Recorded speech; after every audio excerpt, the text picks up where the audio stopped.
দেখুন আজকে গরম স্পেশাল বানিয়েছি কাঁচা আম পুড়িয়ে তার শরবত করেছি।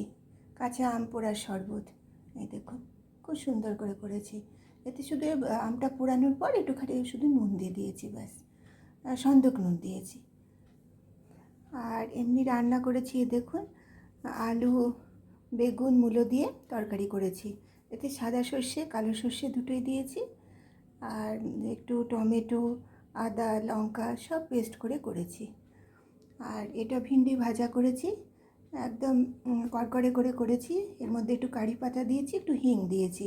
হিঙের গন্ধটা খুব ভালো লাগে আর হজমেও সাহায্য করে। আর আছে আমার ঘরে পাতা দই, আর এই যে আমের চাটনি, আর এই যে স্যালাড কেটেছি, এই যে ফ্রুটস আছে। আর এই দেখুন আমার ছাদ বাগানে টমেটো হয়েছে, দুটো করলা হয়েছে। আজকে আমার এই নিরামিষ রান্না।